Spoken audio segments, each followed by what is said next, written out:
Bueno, el día de hoy le damos continuación a la plática sobre la realidad, de qué depende, ¿sí? Y está con nosotros precisamente Benjamín Pablo, que nos brindará la oportunidad de entender esto de cómo de qué depende la realidad. Muchas gracias, Pablo. Benjamín. Está bien, ya me acostumbré. A tener los dos nombres, sí. A tener tu nombre y tu apellido. De hecho, mi papá usa el apellido como su nombre. ¿Por qué no le gusta? Ya. Bueno, al igual que ayer, voy a hacer el disclaimer respecto a que se va a tratar el día de hoy, y te voy a decir, refleja única y exclusivamente mi punto de vista, y en un ejercicio de tolerancia y de pluralidad, el grupo autogestivo me permite dar esta plática. Ok, pues habiendo dicho eso, no sé si sea solo yo, pero me escucho como un eco.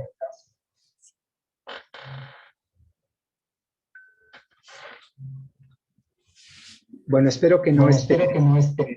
Sería como un eco, pero... Como un eco, ¿no?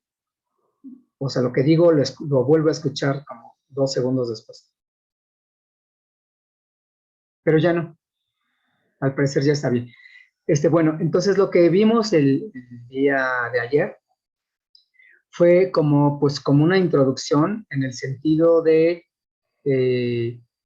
analizar la realidad desde el surgimiento de la realidad desde 3 puntos de vista diferentes que eran el fundamentalista, el secular y el místico. Estos nada más eran como una alegoría, como una metáfora, no que fuera fundamentalismo así de otro sentido, pero los 3 son científicos, las 3 personas de las cuales expuse sus puntos de vista, los 3 son científicos, pero cada uno se siente más cómodo en cada una de estas acepciones. Quizá encuentren raro las personas que no hacen ciencia, que científicos, yo tengo la impresión de que la gente que no es científica piensa que todos los científicos pensamos de una manera muy uniforme, ¿no? Y que somos como que muy cerrados en tales cosas y lo que dice, por ejemplo, las matemáticas y las ecuaciones, o si no, nada. Y precisamente para lo de ayer es para que vean que aún entre científicos, físicos teóricos, existen diferentes puntos de vista, como seguramente los existen en todas las actividades del ser humano, ¿no? No, yo no lo sé, pero a lo mejor también en la música, pues hay diferentes posturas no sé, no tengo ni idea de cómo se debe escribir, no sé, una sinfonía, o no tengo, la verdad no quiero decir algo inapropiado, pero me imagino que en todas las actividades humanas, pues existen como escuelas y puntos de vista, y la ciencia no es la excepción. Entonces, bueno, esto fue lo que hicimos ayer, y el punto es, ya discutimos esto, y lo siguiente es, y entonces, ¿dónde podría estar la realidad, ¿no? Como qué libertad tiene la libertad. La realidad pues de echar raíces, ¿no? Entonces, empecé ayer con propuestas de una teoría de todo.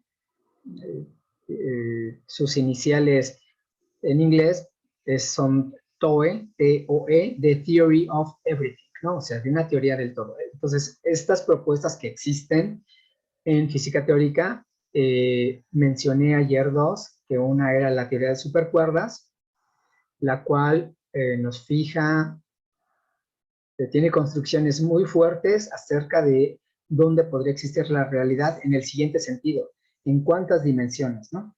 Y entonces lo que nos dice esa teoría es que el mundo, el universo, tiene que ser de 10 dimensiones y como solamente vemos 4, las otras 6 tienen que estar escondidas de alguna manera. Hasta este momento no sabemos de qué manera y hay varias propuestas de cómo y dónde podrían estar escondidas estas 6 dimensiones. Lo que sí sabemos es que tienen que ser muy pequeñas, tipo de la longitud de Planck, ¿no?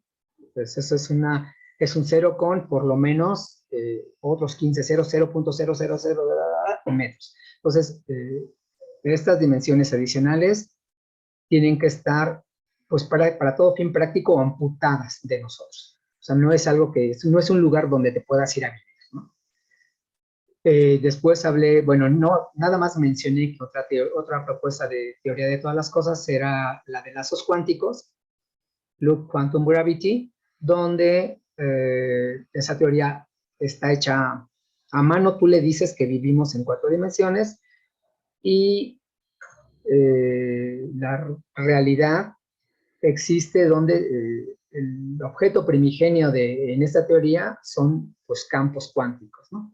Y solamente el propio espacio solamente existe donde estas madejas de campos se superponen, ¿no? Donde se cruzan. Estoy hablando muy heurísticamente, nada más para tener una idea mental de qué pasa. Pero de ninguna de las dos es de las que quiero hablar ya como con pelos y señales, sino más bien es de una propuesta de Max Tegmark, que es el fundamentalista del triángulo de Penrose que vimos ayer. Ya sin el triángulo de Penrose, él tiene una propuesta que es una pregunta, ¿no? Es la teoría de todas las cosas. Al final, la teoría final de ensambles, is the theory of everything merely the ultimate ensemble theory. Entonces, aquí su propuesta es que la existencia matemática está en pie de igualdad de la existencia física. En matemáticas, los objetos más generales, de lo cual emergen todas las demás ramas de las matemáticas, es algo que se llaman estructuras matemáticas, ¿no? Entonces, lo que él propone es que todas las estructuras que tienen una existencia matemática tienen una existencia física, pero en el siguiente sentido. Aquellas que son lo suficientemente complejas para soportar subestructuras conscientes, SAS, por sus iniciales en inglés Self-Aware Systems, esa es como una propiedad extraña que tendrían algunas estructuras matemáticas de existencia física. Pues no todas las estructuras matemáticas tienen esta elusiva propiedad de existencia física, pero su propuesta es que en las que sí, las estructuras matemáticas que tienen existencia física, entonces son completamente equivalentes la existencia matemática y la existencia física. O sea, si hablas de una, hablas de la otra. Son, para todo fin práctico, indistinguibles. Avanzamos a la siguiente, por favor.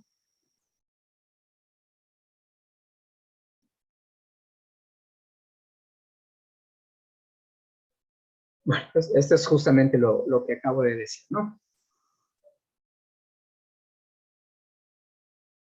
Como veremos en el capítulo 5 de esta plática, pues la existencia matemática, si la tomamos como real, pues necesariamente se va a ver diluida en un espacio computacional. Porque obviamente las computadoras, las que estamos usando ahorita, obviamente, para todo fin práctico, están hablando matemáticas. La macro de nuestro grupo Tenemos un grupo que llamamos autogestivo de formación docente. Y ahorita está un profe de... Este güey es bueno, es buen físico. Bueno, ya, ya Gustavo se dio cuenta que tenía su micrófono abierto. A ver, entonces, todos nuestros programas de cómputo, al final son matemáticas. Y sí, con lo que vamos a ver en el capítulo 5, si pudiéramos de alguna manera sumergir o ver que esta realidad que conocemos podría meterse en una computadora, en un espacio computacional, entonces sería muy complicado ver cómo las cosas de nuestro aparente mundo cuatridimensional podrían transferirse a este mundo computacional, pero eso lo dejo para el capítulo 5, que supongo que es lo que vamos a ver mañana, es el final, es el último. Pero bueno, entonces, ¿cuáles son los requisitos para que una estructura matemática tenga sistemas autoconscientes? ¿Sí? Entonces, una estructura matemática que para que tenga sistemas autoconscientes tiene que exhibir tres cosas: complejidad, estabilidad y predictibilidad. Complejidad, obviamente, tiene que ser lo suficientemente consciente, tiene que ser lo suficientemente compleja para que existan organismos que tengan algún tipo de conciencia de sí mismos. Pues eso es SAS, ¿no? Self-Aware Systems, es un sistema consciente de sí mismo. No necesariamente pienso en... eso no lo aclara el autor, no lo aclara Tekmark, pero yo creo que no se debe referir exclusivamente a nosotros. Digo, una cucaracha tiene que tener la suficiente conciencia de sí misma para huir del peligro, para buscar comida, para construir un nido. Entonces, si se da cuenta que está haciendo esa reflexión, pues nadie lo sabe, pero sí tienen que tener algún nivel de conciencia de sí mismos, pues simplemente para su supervivencia, ¿no? O sea, ¿qué tanto entienden que entienden? No lo sé. Pero eso no debe ser exclusivo del razonamiento de los seres humanos, ¿no? Eso es de complejidad. Piensen en un mundo matemático donde nada más existen dos círculos.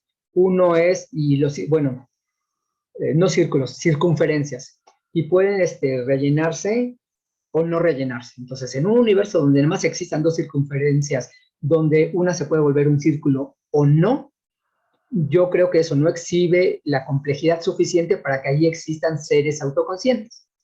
O sea, un mundo hecho solamente de dos bolitas que podías iluminar o no iluminar, no tiene la complejidad suficiente para desarrollar organismos conscientes.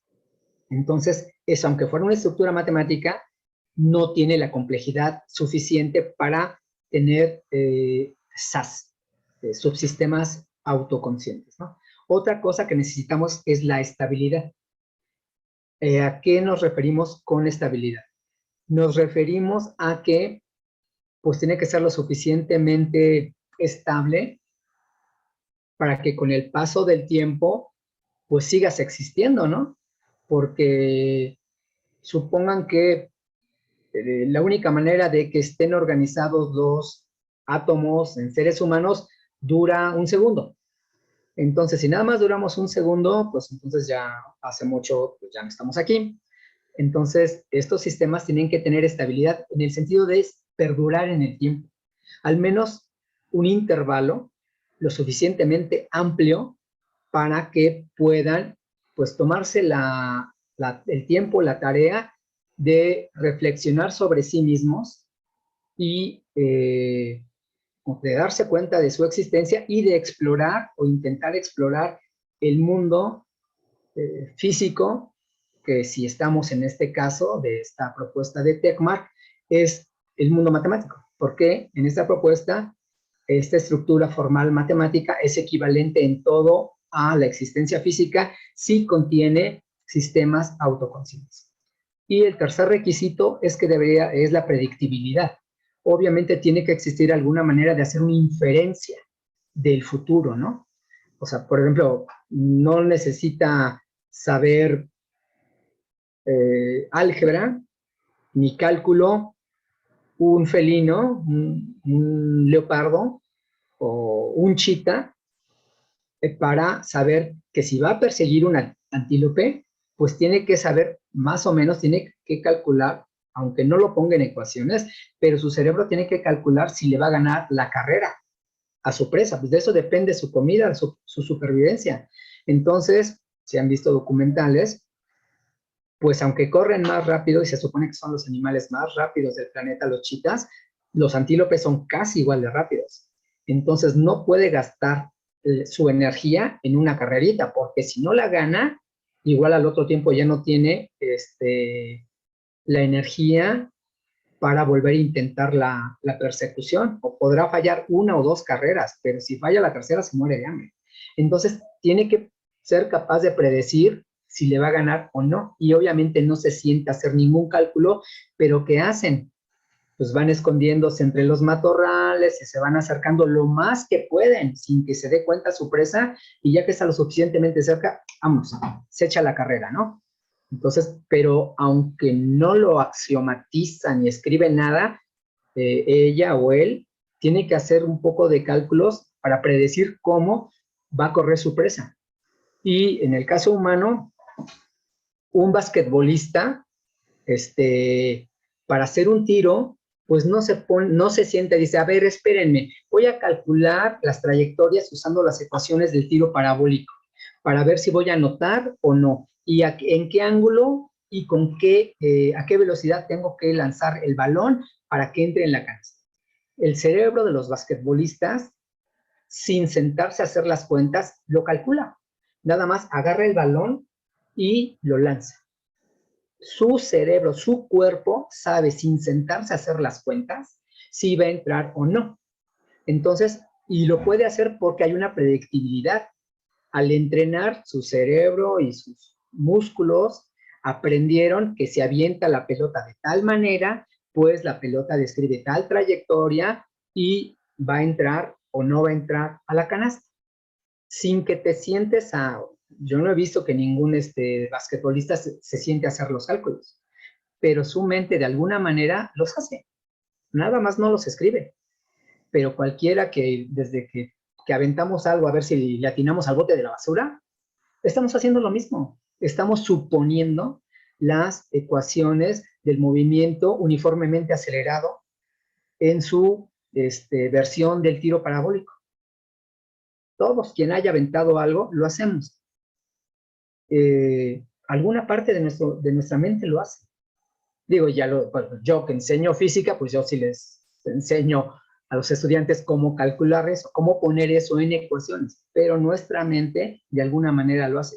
Y la de todos los animales lo hacen, porque de ello depende su supervivencia. Entonces, esta estructura matemática tiene que ser lo suficientemente compleja para que existan organismos, tiene que ser lo suficientemente estable para que perduren en el tiempo, y tiene que ser lo suficientemente predecible para que sea de alguna utilidad, ¿no? Si las leyes de la física estuvieran cambiando cada segundo, entonces uno no podía predecir nada, entonces seguramente nos moriríamos, porque tú no sabes si te vas a caer o si no te vas a caer al siguiente paso que das. O sea, si la gravedad fuera variable o la fuerza electromagnética fuera variable, pues no podríamos predecir nada. Y si no puedes predecir nada, no puedes hacer nada. Entonces, esta teoría de todas las cosas exige que se cumplan estos requisitos: ser lo suficientemente compleja, ser lo suficientemente estable y ser lo suficientemente predecible. La siguiente, por favor.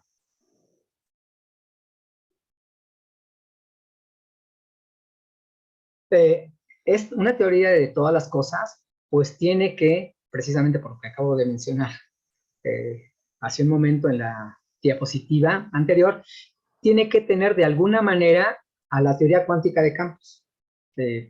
Las abreviamos por sus iniciales en inglés, Quantum Field Theory, y de la relatividad general, ahí no le puse la abreviatura, pero tendría que ser GR, ¿no? General Relativity. Que más adelante lo hice ayer, pero más adelante expondré mis objeciones al respecto de la relatividad general. La teoría cuántica de campos es para mí una teoría mucho más limpia. Pues tiene que tener precisamente poder predictivo y además tienen que ser falseables en el sentido de Popper, ¿no? En el sentido de que se pudiera diseñar alguna situación, algún experimento que pudiera no probar la teoría. Una teoría que una vez funcione no quiere decir que está bien ni que es cierta. Más bien lo que esperamos de una teoría es que sea falseable, en el siguiente sentido, que si alguna vez hacemos un experimento y nos dice ese experimento que no se corresponde con lo que espera la teoría, entonces la teoría es falseable. Podemos decir que es falsa o que tiene una falla. No necesariamente eso significa que la tiremos a la basura, pero sí significa que nuestra teoría al menos está limitada a su campo de validez. Esto tiene mucho que ver con la relatividad general. Esa es una teoría que ha sido falseada innumerables veces. La comunidad científica internacional no sé por qué no quieren aceptarlo, ¿no? La teoría de la relatividad general predice muchas cosas que sabemos que no suceden. Pero lo que dije ayer también, pues no puede ser que por razones de exaltar a una persona, por razones no científicas, sino por razones políticas, no sé de qué sentido, pues te aferres a una teoría que ha exhibido muchas veces que tiene fallas. Pero bueno, sin embargo, en la literatura y en la ciencia ficción, suceden eventos que son incompatibles con la realidad. La siguiente, por favor.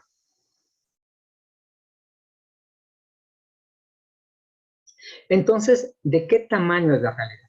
En este mundo que ahorita estamos, que habitamos, pues todos los objetos y los fenómenos que podemos atestiguar, medir y sentir, ya sea con nuestros sentidos o con aparatos mecánicos o electrónicos, funcionan debido a que nos consta que existen partículas, materiales y campos.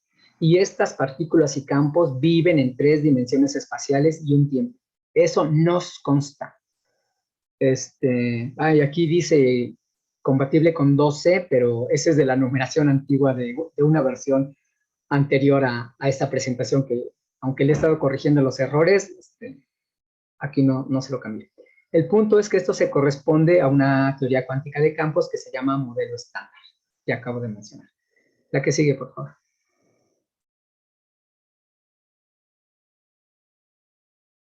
Este modelo estándar, esta teoría cuántica de campos, con la que todos los experimentos que se hacen en todos los aceleradores de partículas en este planeta y donde teóricamente en papel y con lápiz o con pluma hacemos todos nuestros cálculos, se escribe de esta manera que está ahí, 1 por SU2 por SU3. Esto tiene que ver con 3 grupos de simetría. Y esto tiene que ver con 3 de las 4 fuerzas de la naturaleza. Pues, como ustedes saben, en la naturaleza existen 4 fuerzas: la fuerza fuerte, la fuerza débil, la fuerza electromagnética y la gravedad. Estas 3 son las, como en el orden en que las mencioné, pues es así como están escritos, es el electromagnetismo, la fuerza débil y la fuerza fuerte. ¿Sí? La fuerza débil y la fuerza fuerte, quizá no hayan oído ustedes mucho hablar de eso, pero la fuerza fuerte es la que hace que las partículas en el núcleo de los átomos permanezcan juntas. Como a todos nos enseñaron desde la primaria, las cargas iguales se repelen. Entonces, si en el núcleo atómico hay puras cargas iguales, o sea, protones, pues se tendrían que repeler. Y si se repelen, el núcleo atómico no puede existir. Y entonces la gente dijo, bueno, es que tiene que existir una fuerza más fuerte que el electromagnetismo que las mantenga pegadas. Entonces, esa fuerza precisamente es la fuerza fuerte. Y pues en su nombre lleva lo que hace. Es mucho más fuerte que la fuerza eléctrica y tiene que ser más fuerte que la repulsión eléctrica de los protones. Entonces, para obligarlos a quedarse juntos, existe esta fuerza fuerte. Y es la más fuerte de las 4 fuerzas. Después, el grupo SU2 es el grupo de la fuerza débil. Esta tiene que ver con algunos decaimientos radioactivos, pero aparte tiene que ver con un aspecto muy extraño de la naturaleza. Y ese aspecto quiere decir que esta fuerza solamente le habla a la representación izquierda. Eso quiere decir que la fuerza, si la veo en un espejo, al reflejo no le habla. Entonces es muy raro, es un misterio por qué hay una fuerza que no le habla a los espejos. Entonces, digo, hay manera de solucionarlos, pero no está escrita la última palabra. Es un misterio, es algo abierto. Y el grupo 1, que tiene que ver con el electromagnetismo, pues tiene que ver precisamente con la existencia de la luz. Ese es su bosón, ¿sí? Cada uno de estos grupos tiene sus partículas y sus bosones. Recuerden que tenemos las partículas y cada grupo tiene aparte sus mensajeros. Tiene la fuerza y representa una fuerza y tiene sus partículas y tiene a sus mensajeros. Tiene quien lo sienta y tiene sus mensajeros. Entonces, aquí está excluida la gravedad porque la gravedad al final, aún por ejemplo, en la teoría de la relatividad general, la gravedad no es una fuerza. Y pues hay una sospecha, una creencia de que precisamente algo pasa con la gravedad que, pues, aunque la sentimos, no la entendemos nada. Porque su grupo de simetría no es uno de estos grupos que están aquí arriba.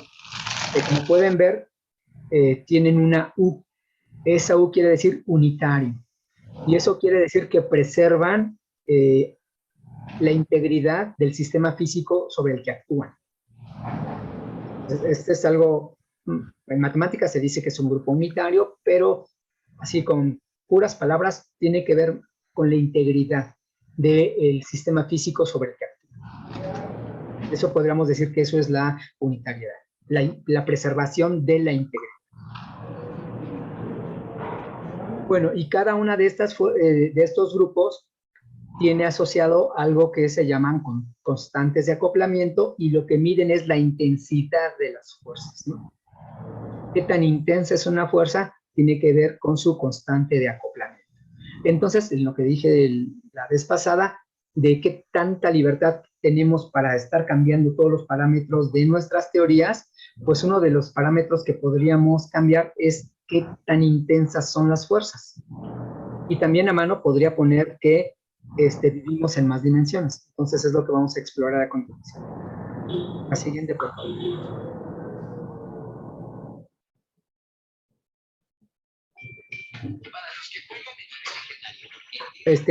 José, ¿podrías cerrar tu micrófono? Gracias. Bueno, lo que está ahí escrito es justamente lo que acabo de decir, ¿no? Cambiar estos parámetros pues nos llevaría a estructuras que no tienen átomos y aparte no podríamos tener ninguna predicción, deducción acerca de lo que sucede ahí. Entonces no quedarían satisfechos estas cosas que queremos que tenga una teoría de la realidad, ¿sí? Entonces, una manera heurística de entender esto de los grupos de simetría y de las álgebras de los grupos es pensar a los grupos como un espacio geométrico. Entonces, para quien sepa un poquito más de matemáticas, van a decir, ay, eso no es un grupo, pero es que es un grupo de Lie. Entonces, recuerden que un grupo de Lie es un grupo que además es una variedad diferencial, ¿sí? Una variedad diferencial es algo que muy, muy de cerquita parece nuestro espacio euclídeo. Entonces, a eso me refiero con que el grupo es un espacio geométrico. Como son grupos de Lie, entonces necesariamente son variedades diferenciales y entonces necesariamente muy de cerquita se ven como lo que aprendimos desde la primaria, que es un espacio euclídeo. Y al álgebra podríamos pensarla en algún sentido, el álgebra del grupo, que es como la orillita o el borde de este grupo. La siguiente, por favor. Bueno, el primero de estos grupos, que es el grupo U1, va a describir o va a etiquetar a las partículas, fermiones, mediante algo que se llama la hipercarga, ¿sí? Entonces, los quarks, recuerden que los protones y los neutrones están hechos de quarks.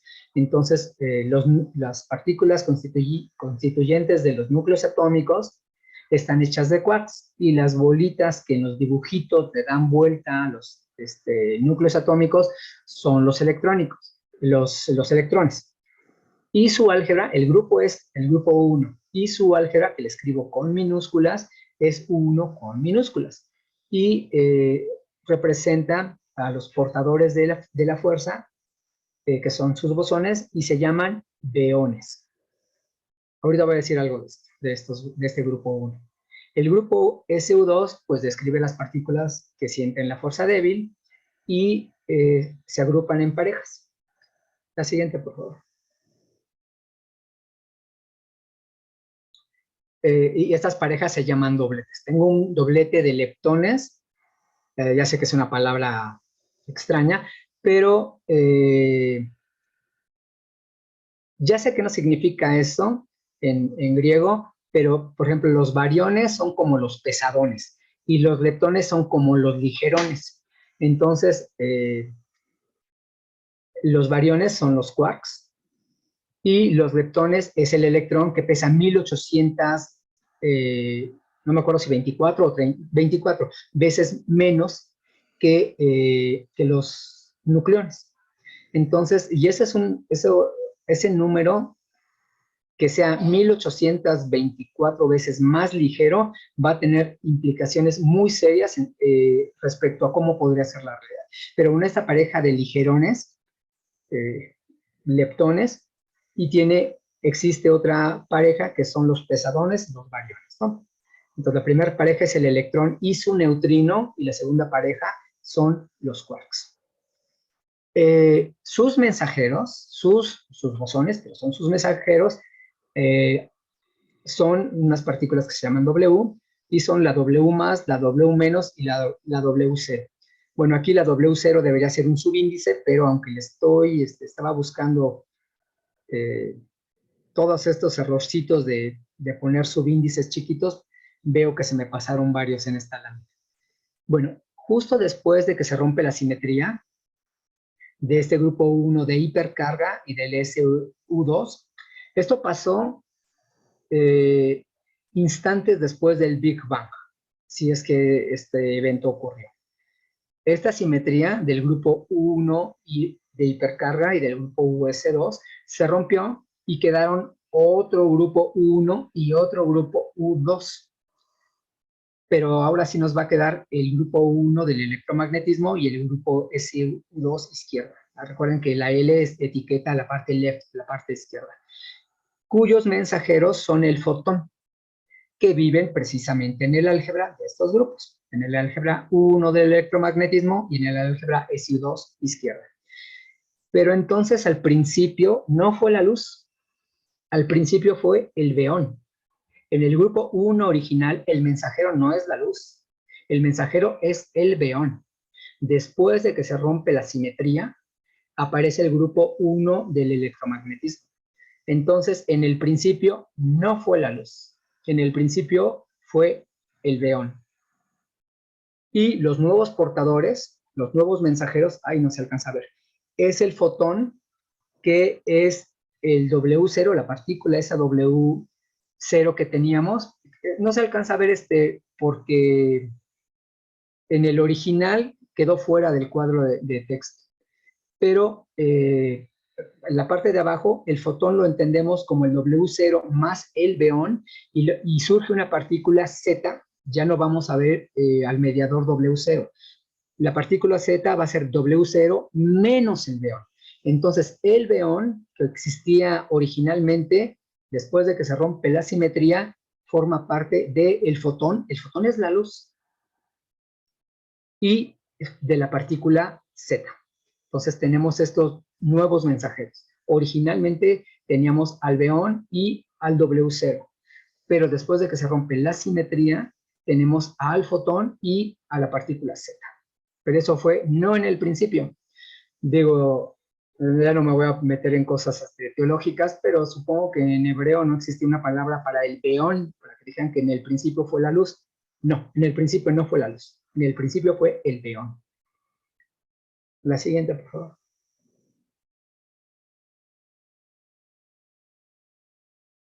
Bueno, es precisamente eso, ¿no? Están los nuevos portadores, W más, WZ, W menos y Z, y ahora sí, los podemos entender como el equivalente a la luz de la fuerza electrodébil, en el sentido de que la luz es el portador de la fuerza electromagnética, y estas nuevos bosones, W más, W menos y Z, pues son los portadores de la fuerza del grupo SU2.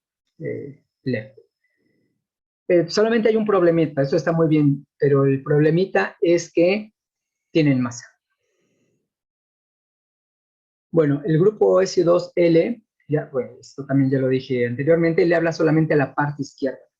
En algún sentido, su imagen en un espejo no siente la fuerza, lo cual también lo mencioné hace un momento, es uno de los grandes misterios de este mundo, es por qué distingue una fuerza entre izquierda y derecha. Finalmente, el último grupo que teníamos en el modelo estándar es el grupo SU3, y lo mencioné también en la diapositiva anterior, o en una antes que la anterior, se encarga de la fuerza fuerte. Estas partículas interactúan a través de sus mensajeros, son 8 gluones.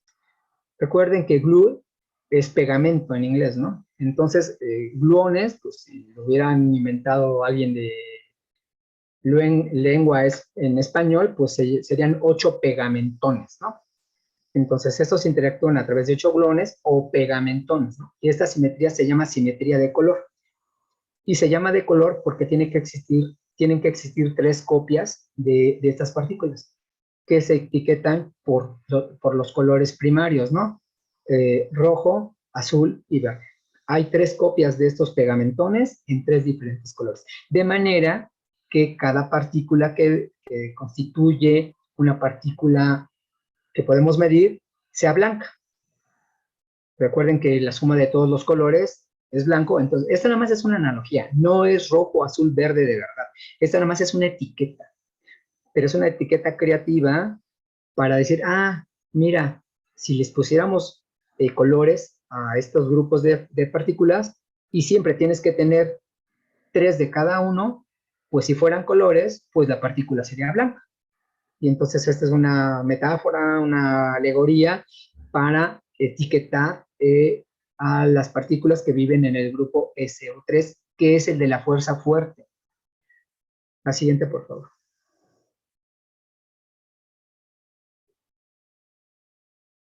Ajá.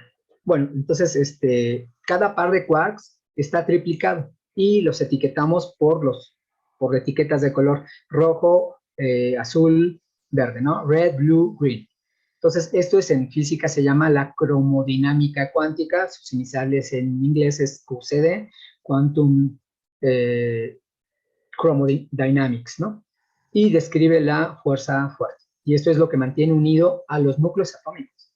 Pero digo, aunque no importa que no hayan entendido nada de lo que haya dicho anteriormente, el punto es que quiero nada más decir que existen unos grupos de simetría matemático que describen las interacciones que sienten todos los sistemas físicos y que son vitales para su existencia, porque si no sintieran la fuerza fuerte, pues no existirían los núcleos atómicos, y si no existieran los núcleos atómicos, no existirían los átomos, y si no existieran los átomos, pues no existiríamos nosotros. La siguiente, por favor.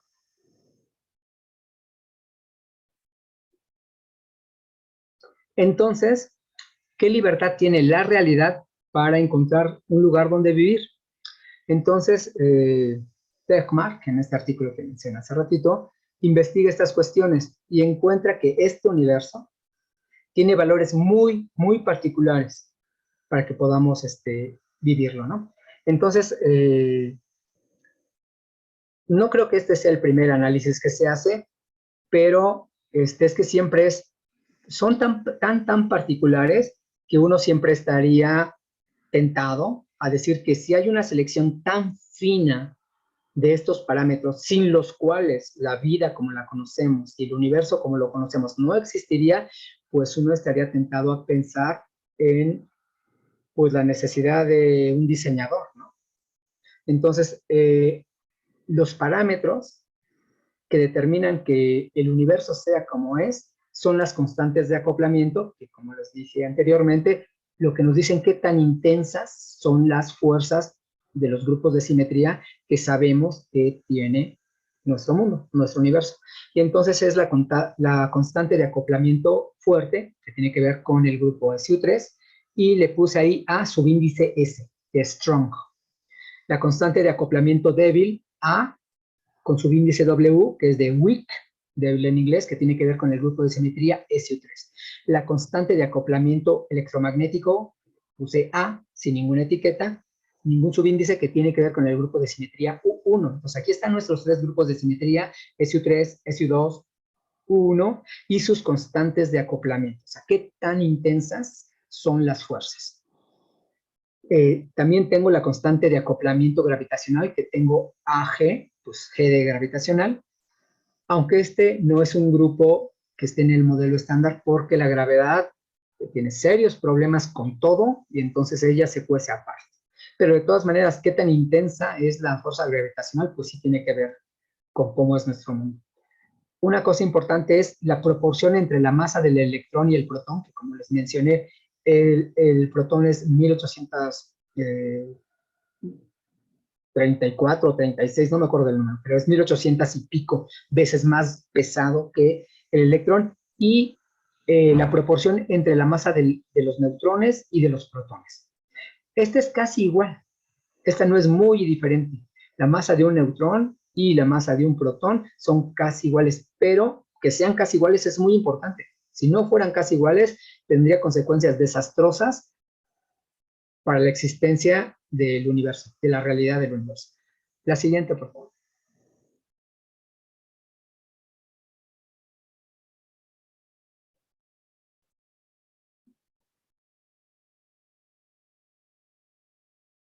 Ahí puse hasta arriba están los valores de cada una de estas constantes de acoplamiento. 0.12, 0.03, 1 entre 137, 5.9 por 10 a la menos 39, 1, mira, aquí es el número, 1836 veces es más pesado un protón que un electrón. Mari, ¿podemos cambiar a la siguiente diapositiva? Gracias. Entonces, bueno, la existencia de estrellas proviene de requerir que su temperatura sea lo suficientemente alta para que empiece la fusión nuclear, ¿no? Del producto de esta fusión nuclear se dan, como ya saben, dos hidrógenos, debido a la gravedad, se juntan y se fusionan. Son una palabra que se inventó para describir este proceso. La palabra normal es se funden, pero para decir que es algo nuclear, atómico, se usa la fusión nuclear. Entonces, para que esto ocurra, y necesitamos que esto ocurra, porque aparte de dos hidrógenos que crean helio, emiten un fotón, que es la luz. Y toda nuestra vida en nuestro planeta depende absolutamente de la luz que recibe del Sol.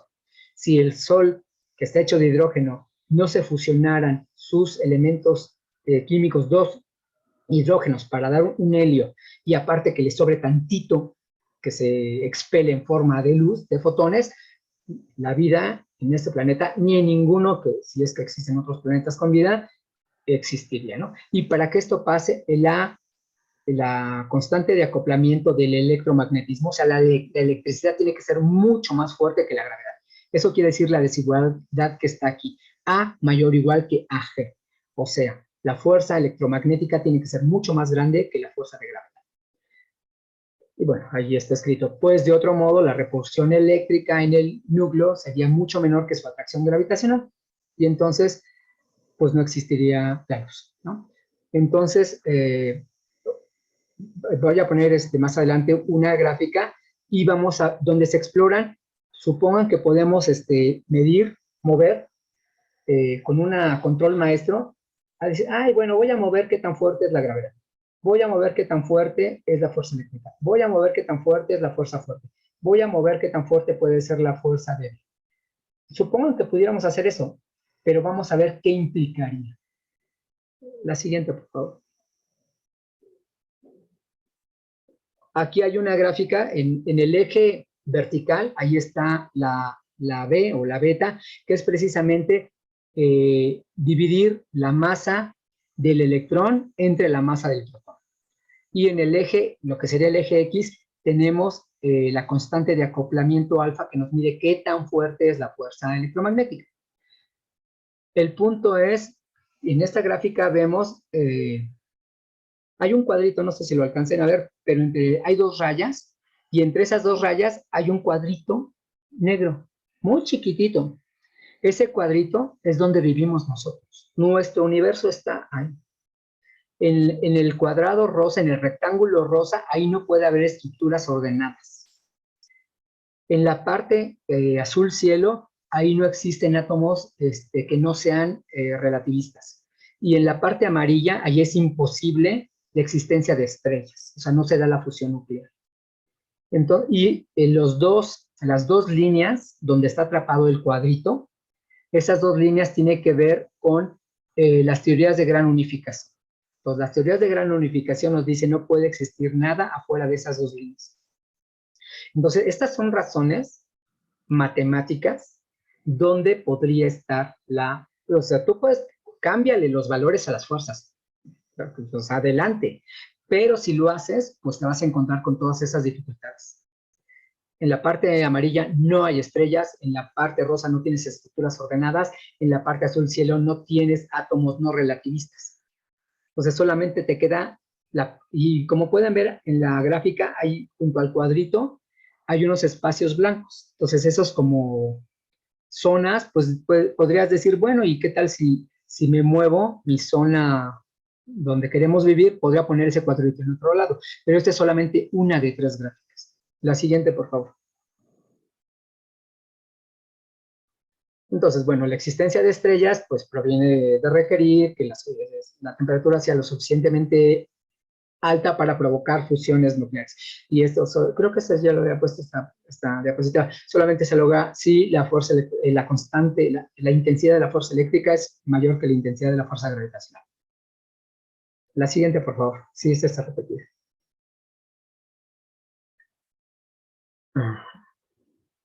Entonces, vamos a ver otra gráfica donde ahora graficamos la intensidad de la fuerza fuerte, acuérdense que la S es de Strong, contra la fuerza electromagnética. En este caso, el deuterio se vuelve inestable abajo de una línea horizontal que ahorita vamos a ver en la gráfica, igual que en la situación anterior, la zona rosa significa lo mismo y la zona amarilla significa lo mismo, ¿no? Pues podemos avanzar a la siguiente, por favor. Aquí está, ahora estamos graficando, aquí está la constante de acoplamiento de la gravedad contra la constante de acoplamiento de la fuerza electromagnética.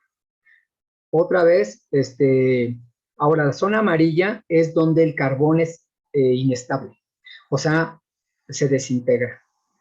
Entonces, si no existiera el carbono, no el carbón, el carbono, si no existiera el carbono, pues como ustedes saben, cualquier cosa viva que quemen, ¿qué les queda? Carbono, porque estamos hechos en un gran porcentaje de carbono. Pero si los valores de la fuerza de gravedad y de la fuerza electromagnética no tuvieran los valores que tenemos, pues no podrían pasar estas cosas. En el rectángulo rosa tenemos el desastre de los diprotones, en la parte azul cielo otra vez tenemos átomos no tenemos átomos no relativistas, y en la parte amarilla tenemos que el carbono es inestable. Nuevamente las dos líneas verticales significan que ahí son válidas las teorías de gran unificación, que no he hablado al respecto. Y hay una línea horizontal, y entonces lo que tenemos es que pues ya no somos tan libres. Ahora nuestro cuadrito tiene que estar arriba de esa raya, pero abajo del rectángulo rosa. Entonces nuestra isla de realidad queda confinada ahí a lo que ven, a un cuadrito igual, tan chiquito.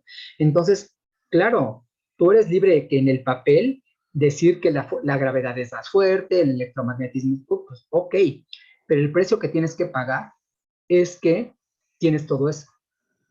Tu carbono es inestable, tienes un desastre de diprotones, no tienes átomos que no sean relativistas. Entonces, el mundo, nuestro universo, necesita que todos esos valores que parece que un gran diseñador los puso a mano, no es que los haya puesto a mano, es que la única manera de que existamos es que tengan esos valores, porque si esos valores no tienen esos números, pues entonces pasan estas cosas. No tienes estrellas, el carbón es inestable, tienes un desastre de diprotones, bla, bla, bla. Entonces, como vemos, el lugar donde podemos poner la realidad, el lugar que tiene la realidad para vivir, es ese cuadrito que está ahí, ese cuadrito oscuro. La siguiente, por favor. Bueno, como vamos a ver, no en la siguiente diapositiva, pero lo que vamos a ver es que si el número de dimensiones espaciales es mayor que 3, o sea, ancho, largo y alto, las 3 dimensiones que conocemos, entonces las órbitas de los planetas no serían estables y tampoco serían estables los átomos. Todos los átomos se desintegrarían y todos los planetas chocarían unos con otros o se escaparían. No podríamos tener órbitas estables. O sea, nuestro planeta y todos los planetas y los satélites giran en órbitas estables, por eso tenemos años, ¿no? Todos los planetas y todos los satélites se mueven en elipses. Son órbitas estables. Pero si tuviéramos más de 3 dimensiones, las órbitas no serían estables. Entonces, necesitamos que sean 3 dimensiones espaciales. En el caso de los átomos, o sea, en el caso cuántico, el hidrógeno pues no tendría algo que se conoce como estados ligados. Y si el número de dimensiones fuera menor a 3, las estructuras autoconscientes tenían problemas topológicos. En el siguiente sentido, si nuestro mundo fuera de 2 dimensiones, no nos quedaría más remedio que hacer del baño por donde comemos, porque no puedes tener, en 3 dimensiones sí puedes tener un conducto de entrada y un conducto de salida, ¿no? Para ser menos escatológico, pues tú tienes un hoyo para cargar gasolina y tienes otro hoyo para sacar la combustión, ¿no? Pero eso se puede hacer en 3 dimensiones. En 2 dimensiones no puedes tener estas cosas sin romper tu sistema. Entonces, en 3 dimensiones, a eso se refiere a los problemas topológicos. Y aparte, en 2 dimensiones no existe la gravedad. Entonces, no existen, pues como no existe la gravedad, pues no existirían las atracciones, no existirían los planetas, no existirían las órbitas. Entonces, tenemos muchos problemas en menos de 3 dimensiones. En 2 dimensiones tiene esos problemas y en una dimensión es que viviéramos en una línea recta.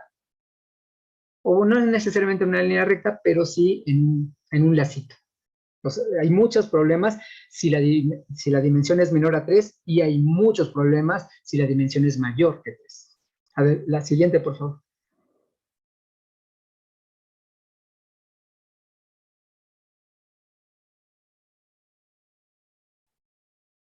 Ok, y eso es del espacio. ¿Y qué hay del tiempo? ¿Qué pasaría si tuviéramos más de un tiempo? Entonces, en ese caso, la energía, que es un escalar, o sea, un número, dejaría de ser un escalar y se volvería un vector. Un vector, piénsenlo como una cantidad que aparte de tener un valor numérico, tienes que decirle una dirección. Piénsenlo como una flechita. Entonces le tendrías que decir a la energía en qué dirección se tiene que mover, en cuál de las 2 direcciones, en cuál de los 2 tiempos se tiene que mover. De manera que si 2 observadores se mueven en diferentes caminos del tiempo, inevitablemente se van a separar y no se van a volver a encontrar nunca. Entonces, si tú en un mundo con 2 dimensiones te encuentras con alguien más, pues olvídate de volverlo a ver, porque sus trayectorias no van a volver a cruzarse en el futuro, porque cada quien sigue una línea temporal diferente, cada quien vive en un tiempo diferente. Entonces, eso obviamente, pues nos llevaría a, esto fallaría en los requisitos que le ponemos a la realidad, ¿no? ¿Por qué? Porque tú no puedes predecir nada, porque como no te vas a volver a encontrar con nadie, pues no puedes predecir, o sea, no podrías hacer una cita con nadie, porque tú sabes que si alguna vez te topas con alguien, no lo vas a volver a ver nunca. Entonces pierde el poder predictivo que pedimos a cualquier estructura matemática para tener realidad física. ¿La que sigue, por favor? Entonces aquí está la gráfica. En el eje, el que sería el eje de la X, está el número de las dimensiones espaciales. Y en lo que sería el eje de la Y, pues están las dimensiones del tiempo. Entonces, hay un pedacito que dice, we are here. O sea, nosotros estamos aquí. Pues claro, tú le puedes poner a mano el número de dimensiones espaciales que quieras y el número de tiempos que quieras. Pero si le pones 0 tiempos, que diga 0 dimensiones espaciales, pues tienes una zona impredecible. O sea, todas las ecuaciones matemáticas son algo que se llama elípticas. Entonces son impredecibles.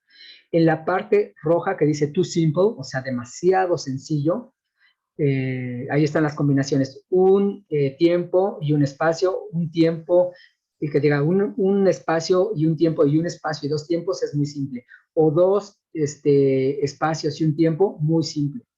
En la parte verde es impredecible, matemáticamente decimos que esas ecuaciones son ultra hiperbólicas. En la parte azul cielo dice unstable, o sea, inestable. La única parte que existe para que las ecuaciones cumplan estos requisitos de ser predecibles, ser suficientemente complejas, son 3 dimensiones espaciales y un tiempo. Claro, en el papel, en la imaginación, tú puedes poner los tiempos que quieras y las dimensiones que quieras, pero ese mundo sería inconsistente, lógicamente inconsistente. El único lugar donde podamos existir es en esto, en 3 dimensiones espaciales y en un tiempo. Y en las otras 2 gráficas que vimos anteriormente, vimos que tenía que existir valores muy finamente ajustados para que existan los átomos y para que existan las estrellas, para que exista la luz. Entonces, pues claro, tú imagina lo que tú quieras, pero en esos mundos no es posible tener sistemas con la complejidad y la predictibilidad necesaria. La que sigue, por favor. Entonces, bueno, este es como el resumen, ¿no? Si la fuerza débil fuera más pequeña, todo el hidrógeno se hubiera vuelto helio justo después del Big Bang, y si fuera mucho más grande, los neutrinos en las explosiones de las supernovas no volarían de la parte externa de las estrellas y se quedarían atrapados ahí. Y si se quedarían atrapados ahí, pues no existirían los materiales pesados, o sea, más pesados que el helio, y entonces todo de lo que estamos hechos, oxígeno, nitrógeno y todos los minerales, no existiría el agua, ni el carbono, ni nada. Entonces, pues en el papel y en la imaginación tú mueves lo que tú quieras, pero si fuera la fuerza débil un poquito más pequeño o un poquito más fuerte, no puedes tener sistemas con la complejidad necesaria ni con la predictibilidad necesaria. Y por otro lado, si la fuerza gravitatoria no fuera mucho más débil que la fuerza eléctrica, pues la jerarquía de las escalas de nuestro universo no existiría y no tendríamos estabilidad. O sea, todo se derrumbaría sobre sí misma. A la que sigue, por favor. Entonces, ya vimos que la realidad, es como, ¿dónde podemos poner la realidad? ¿Dónde está la realidad? Bueno, pues la realidad tiene lugares muy bien determinados donde la puedes poner. Hay lugares donde si traes tu cuadrito de realidad, ay, ¿dónde la pongo? ¿En cuántas dimensiones la pongo? ¿En cuántos tiempo quieres que lo ponga?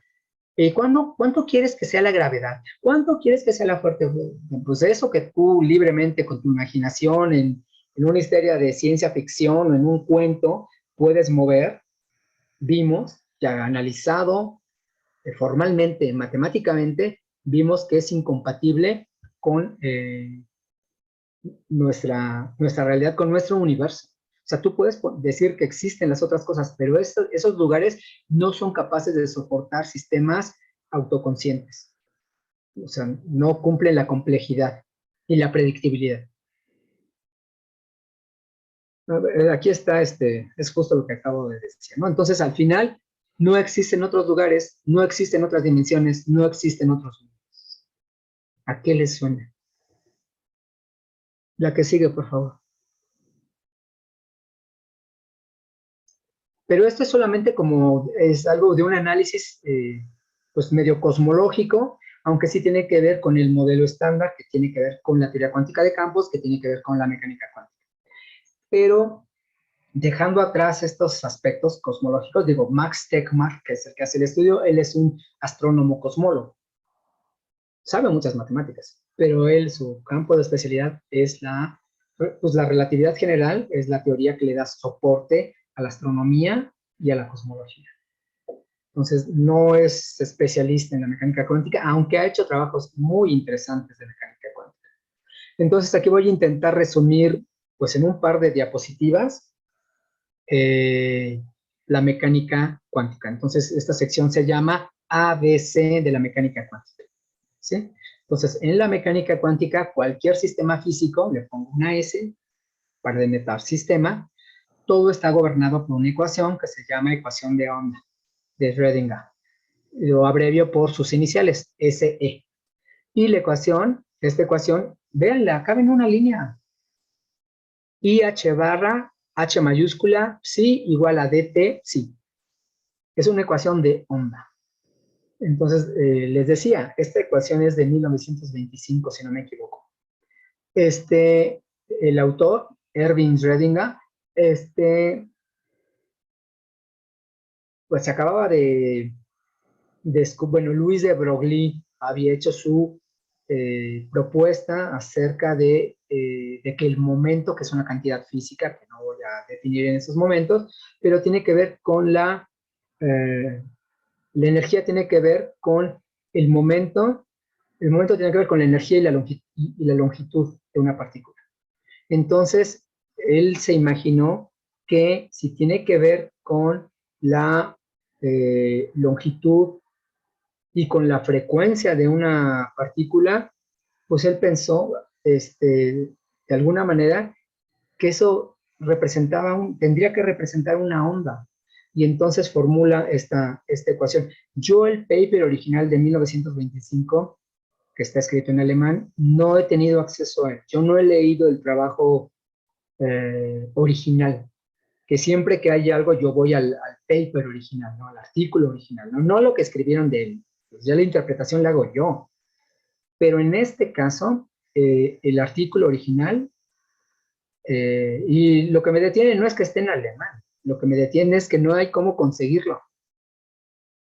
No sé dónde se podría conseguir. Es un paper de 1925. Y aunque lo he buscado por cielo, mar y tierra, no lo he encontrado. Pero el punto, bueno, viene en todos los libros de mecánica cuántica y eso se llama ecuación de onda. ¿Sí? Entonces, en física, en la mecánica cuántica, representamos cualquier sistema físico a través de esta letra griega psi, que es la función de onda y representa y contiene toda la información, absolutamente toda la información a partir del sistema físico que representa, que vamos a considerar. La H mayúscula se llama hamiltoniano y a grosso modo significa la energía total del sistema. Y la DT es algo que en matemáticas es un operador diferencial, pero lo que hace es provoca los cambios en el tiempo de nuestro sistema físico. Pues tenemos esa ecuación, es una ecuación de onda. La psi mayúscula representa todas las características y todo lo que se puede saber del sistema físico. Eso puede ser un electrón, pero puede ser cada uno de ustedes. Hay una función de onda para mí, está la función de onda de Benjamín y de cada uno de ustedes. O sea, no tiene que ser microscópico. Contrario a lo que dicen en todos lados que la mecánica cuántica es algo microscópico, eso no es cierto. La mecánica cuántica se aplica a cualquier sistema físico, sea chiquito o sea grande. La que sigue, por favor. Bueno, tan sencilla y tan hermosa por su simplicidad como luce, lleva 98 años. Ah, mira, sí, fue publicada en 1925. Y nosotros no nos ponemos de acuerdo qué quiere decir. Los científicos no se ponen de acuerdo, no nos ponemos de acuerdo en qué significa. Sabemos cómo usarla, pero no nos ponemos de acuerdo. Hace 1 o 2 años me invitaron a, pues así como un conversatorio como este, y estaba una científica mexicana muy, muy famosa, pero ella tiene una concepción, ni siquiera voy a decir su nombre, por respeto, pero ella tiene una concepción muy, desde mi punto de vista, muy antigua y equivocada de la mecánica cuántica.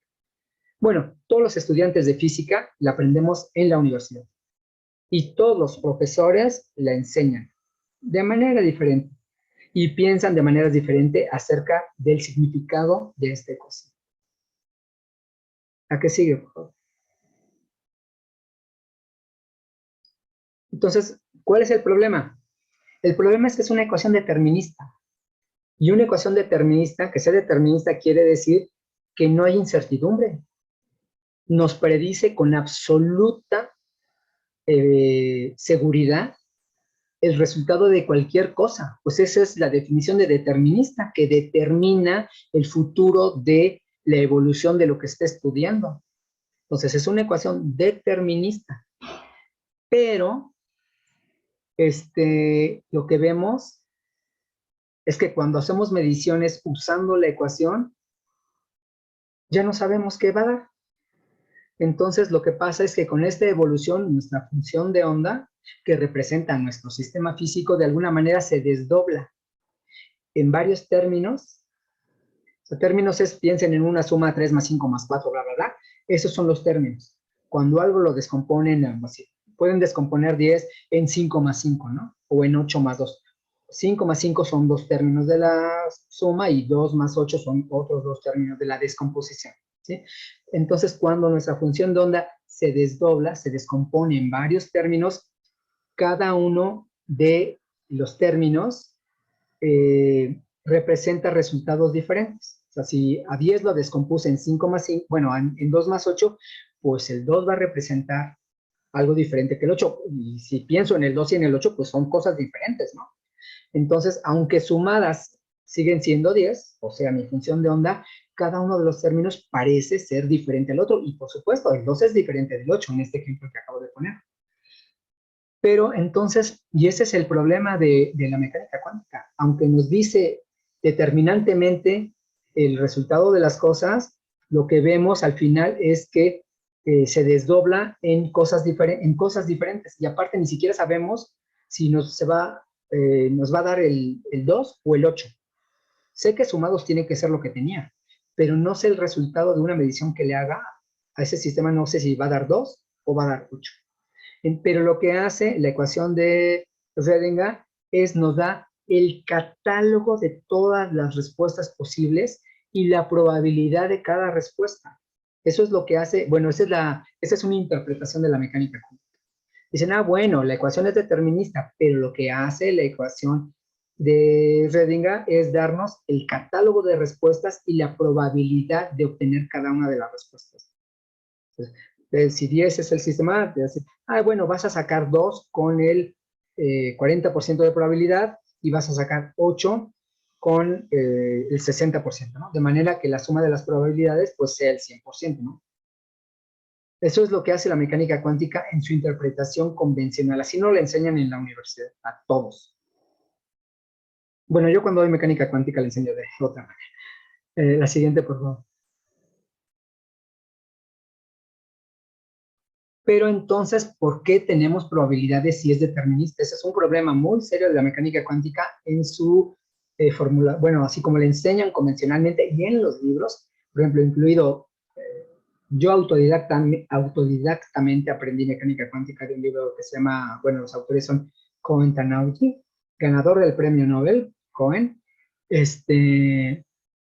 Pero él lo que piensa es que existe algo no físico, vamos a ver adelante, que se llama colapso.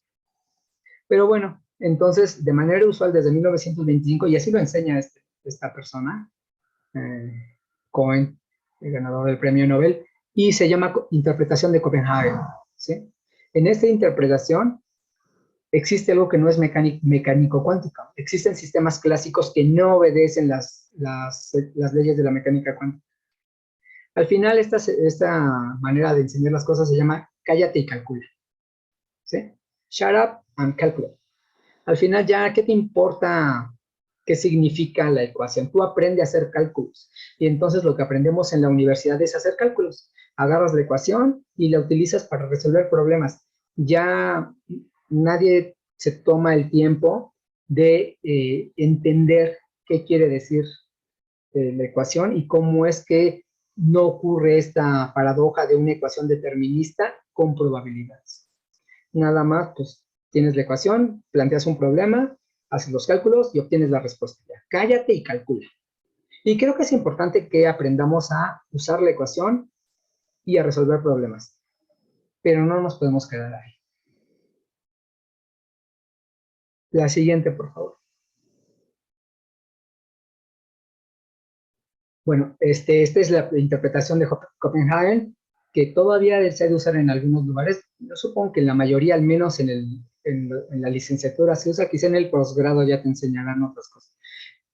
Pero en la licenciatura es la que se utiliza. Existe otra interpretación que se llama interpretación estadística, que precisamente es una experta nacional, la investigadora que les comenté hace ratito, pero ella cree en esta interpretación, y esta interpretación más bien piensa que la mecánica cuántica no se ocupa de sistemas individuales, sino más bien de ensambles de partículas, ¿sí? De conjuntos de partículas. Dicen, bueno, es que esas cosas raras que dice la mecánica cuántica no dicen para una partícula, lo dicen para un conjunto de partículas, no para una. Por eso salen las probabilidades, porque no estás hablando de una partícula, sino de un ensamble, sino de un conjunto de partículas. Existe otra que ni siquiera escribí aquí, existen varias interpretaciones, ¿no? Hay una que se llama de historias consistentes, hay una que se llama interpretación modal, hay muchas interpretaciones, pero una interpretación que es la que se me hace la más completa y la que tiene menos problemas, es la que se llama Relative State Interpretation of Quantum Mechanics, en español, interpretación de estados relativos de la mecánica cuántica. Y esta interpretación es la que al final se volvió la interpretación de muchos mundos. Esta teoría de muchos mundos, el original no se llama muchos mundos, se llama interpretación de estados relativos. Fue formulada en 1957 como un trabajo de tesis doctoral. Fue la tesis doctoral de Hugh Heather III. Y al final, pues así en una frase, se resume como los sistemas físicos aislados evolucionan de acuerdo con la ecuación de Schrödinger. Solamente los sistemas físicos aislados. Yo no sé en qué, Mari, ¿en qué número de diapositiva vamos? Digo, ya van a ser las 2.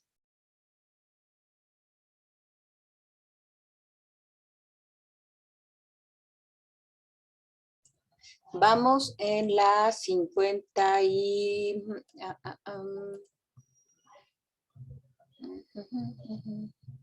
Espérame, perdón, es que necesito dejar de compartir. Sí.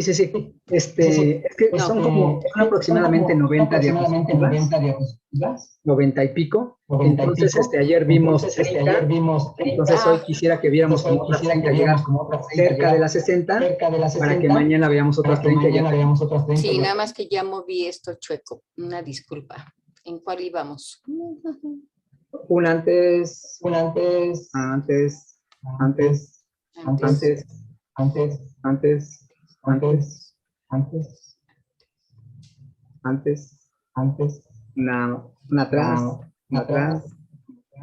atrás. No, ahí, íbamos en ese. Aquí. Entonces vamos en la 58. Una más, pero avanzamos de esta, una más. 59. Una más. Ay, no. Ah, sí.